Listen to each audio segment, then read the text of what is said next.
Mabayang karerista, magandang araw po sa inyong lahat. So magbibigay na po tayo ng tip, giya, impormasyon para sa karera bukas, araw ng Martes. Opo, araw ng Martes, may karera po. Alas 3 ng hapon po ang simula ng karera. Tara!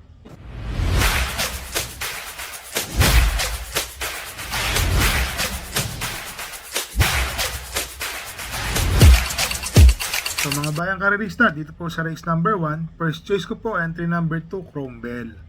Ito po kasing si Chrome Bell, tingin ko na pupunto na tong manalo bukas. Ang tingin ko po makakalaban nito, isang matuling kabayo na kayang sumunod, sundan yung matulin. Si Yana Silver, yung pong entry number 5. Tingin ko malaki rin po ang panalo nito. So dito sa race number 1, first choice po, entry number 2, Chrome Bell. Second choice po, entry number 5, Yana Silver. So dito na tayo sa race number 2, mga bayang karerista. Sa akin yun ako po maririnig. Bonnie Avenue po, tingin ko ho, malaki po ang panalo. Wag lang ho magkakaroon ng aberya, wag lang ho magloloko sa starting gate, mananalo po. Yun po ang tingin ko. Ngayon kung sakali pong magkaroon po ng hindi maganda, alam nyo na kung ano yung sinabanggit natin. Ang second choice ko po dito, entry number 6, Bullet, kabayo po ni Boss Ryan Ponce. Tingin kasi, unang sakay po ni Mark Alvarez dyan noong nakaraan, medyo may tulin yung kabayo, medyo parang naiwan po, hindi maganda ang salida. Pero tingin ko po ngayon mukhang gaganda na po ang takbo niyan. At saka isa po makakalaban pa ho nila o namin dyan ay yung entry number 7 na si Marquis Angel. Mga bayang karerista, ito po kasing si Marquis Angel, alam naman natin ang papatong po si Dunoy, may panalo po yan. So ulitin ko lang po, dito sa race number 2, first choice po, entry number 2, Bonnie Avenue. Second choice po, entry number 6, Bullet. Third choice po, entry number 7, Marquis Angel. So dito na tayo sa race number 3, mga bayang karerista. Ang first choice ko po, entry number 1, Auspicious. Malalakas po ang kinakalaban yan ha. Nung tumakbo po ito nung nakaraan, dihadong-dihado, bumubulag at bumubulaga. Mapapaangat po kayo sa kinaupuan nyo.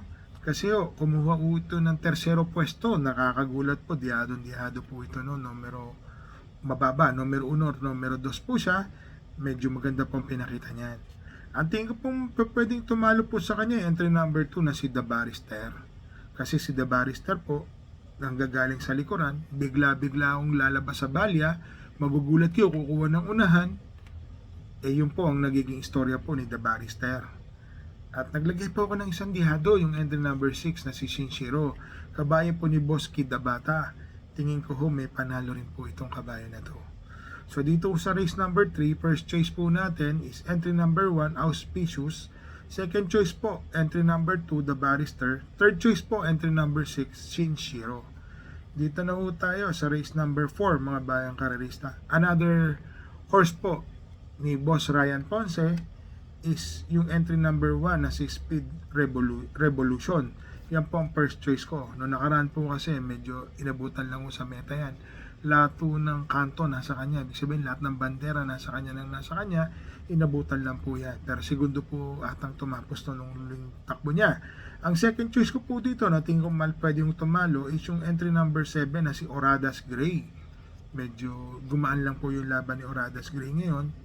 Tingin ko may panalo rin po ito. Malaki pong panalo ni Oradas Gray. Pero pag napabayaan po yung uno na si Speed Revolution, pass your paper na po yan. So dito sa race number 4, first choice po entry number 1, Speed Revolution. Second choice po entry number 7, Oradas Gray. So dito na tayo sa race number 5, mga bayang karerista. Itong Manlot Island, first choice po natin entry number 4. Nung tumakbo po ito nung nakaraan, Diamado po ito. Medyo daming bumenta dun. Medyo nandun din po si Shining Angel. Ngayon tatakbo din po siya. So sa tingin ko po malaki pong panalo ni Manlot Island.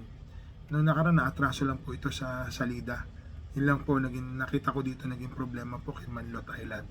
Naatraso sa salida, medyo nagpaiwan ng konti, parang panlima panganib siya sa alisan. Pero tuloy-tuloy naman yung takbo ng kabayo. Kaya lang masyadong maiksi po yung distansya na 1,000 meters po. Kaya medyo natalo po siya. Ang second choice ko po dito sa race number 5 is yung entry number 3 na si Double Rock. Alam naman natin si Double Rock nung huling takbo po niya, medyo naiwan po ng gusto yan. Tingin ko po ngayon, baka baguhin po ang diskarte, ilapit na po yung kabayo. tingin ko po malaki po ang panalo. Baka siya pa nga po yung Yamado rito, si Double Rank sa karera na to. Naglagay po ako ng third choice, yung kabayo po natin, entry number 2, Shining Angel. Alam nyo si Shining Angel po, hindi pa lang ho kasi namin nakikita ng pawis sa ensayo. Pag itong kabayo ho na to pinagpawisan na sa ensayo, mapapalaban sila ng todo rito. Medyo sabi ko sa instruction ko ho, sa trainer ko, come what may, mauna ko mauna. Kasi ang ganda ng numero niya, numero 2. Kung magkakaroon ng dutan sa unahan, so be it. Ganun po talaga. Labas po tayo. Pag di una si Shining Angel, talo. Pagka sa likod naman ang galing, talo rin. So wala tayong gagawin. Kundi una na natin si Shining Angel. So dito sa race number 5, first choice po, entry number 4, Manlot Island. Second choice po, entry number 3, Double Rank. Third choice po, entry number 2, Shining Angel. So dito na tayo sa race number 6, mga bayang karirista. Entry number 2, Sensei Spirit. Ang ganda ho ng barrier, 1.8 ang tinapos po nito, 1,200 meters. Mukhang bumalik po yung galing, yung nakatagong galing, hindi po bumalik lumabas na po yung nakatagong galing ni Sensei Spirit. Ibig ko sabihin mga bayang karirista, 2 takbo po ito natalo. So parehas pong inaasahan niyang kabayan na yan. Ngayon nung nag-barrier po, nagpalit po ng hinete, nagpalit ng diskarte, ang galing, 1.8. Tingin ko siya po ang one for the day at horse to beat po. Kung meron pong tatalo dito, tingin ko yung entry number 1 na si Late Night Lady, mga bayang karirista. So ulitin ko lang po, dito sa race number 6, one for the day, o kung sosolohin po natin to, entry number 2, Sensei Spirit, sa mga nagtitipid. Kumuha po ako ng panigundo yung entry number 1 na si Late Night Lady. Baka madisgrasya, alam nyo naman ang karera, mga bayang karirista. Ganun talaga. Dito na tayo sa race number 7, mga bayang karirista. First choice po, entry number 7, Perus Bell. Ito po kasing si Perus Bell, 1.26 ang ginagawa sa 1,400 meters. Medyo may katulinan din naman itong kabahin to, nakakasunod po agad. Baka pwede yung bumalaga ito. Yamado po ito dito. Tingin ko malaki po ang panalo nito. Siya na po siguro yung horse to beat dito.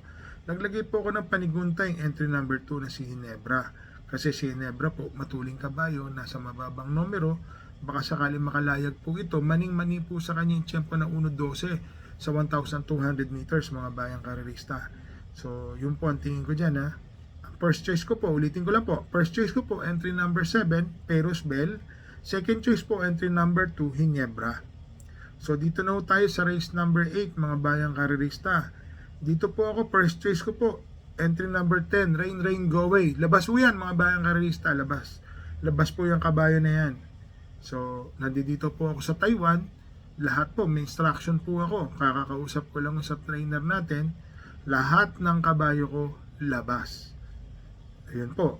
Ang first choice ko, Rain Go Away. Second choice ko po, yung couple entry na 8, Trustworthy and 8A Manila Boy. Kasi si Trustworthy ho, baka mamaya makalayag po sa unahan Medyo si Rain Go Away, hinihintay lang po natin kung may buti na po. Talagang nandoon na po yung pawis niya Pinagpapawisan kaya lang medyo mabagal pa lang kumain. So tingin ko kaya nilaban na namin sa 1,400 meters. Sa 1 to 1,000 meters medyo kapos naman po siya. So ang third choice ko po, entry number 4, Abalon Bandit. Matuling kabayo, parati yung nandoon po yan. So yan po ang nakikita ko isa sa makakalaban. Dito po sa race number 8, first choice po, entry number 10, Rain Go Away. Second choice po, entry number 8, Trustworthy and 8A Manila Boy. Third choice po, entry number 4, Abalon Bandit. So mga bayang karirista, kamusta naman po yung pangangalera natin? Medyo maganda po yung naging tip natin. Yung mga nagtatanong sa akin, bakit wala po ako ng Boss Emong? Bakit ganito o ganyan? Alam nyo kasi, ang dami yung magagaling doon. Tapos si Boss Emong po, galing po sa talo. Pero ngayon naniniwala ako, ang kabayo, bumabalik talaga ang buti niya. Lalo na pagka mahabang distansya, hindi na pe-pressure ng gusto. Kasi nangyari ko sa panalo ni Boss Emong, wala akong pressure Galing, talagang napakagaling. Siya na ho talaga siguro yung masasabi natin na horse to beat sa malalaking karera. Kasi hindi na rin naman ho consistent si Big Lagoon Tapos si Jungkook na tingin ko na magpapakita na maganda. Saglit lang po nagpakita na maganda si Jungkook pero hindi na rin ganun Tapos yung pahong numero 8 na si Jaguar, balita ko medyo maganda daw po ang naging pustahan sa loob, yung mga tao doon. Tignan mo natin kasi nalaban po agad sa malakas si Jaguar para sa akin. Alam naman natin ang karera, mga bayang karerista, gaya ng sinabi ko sa inyo, wala akong kasiguruhan ng karera.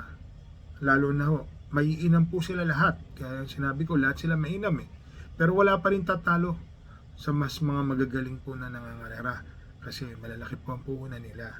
So kagaya po nun, kung nakapangarera lang po ako nung linggo, mga bayang karerista, baka tumama po ako. O baka tumama po ako ng winner take all. Nagkataon nandito lang po talaga tayo sa Taiwan. Medyo relaxing and family day.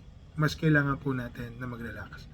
Sa mga bayang karerista, happy racing po and stay safe po. Good luck po.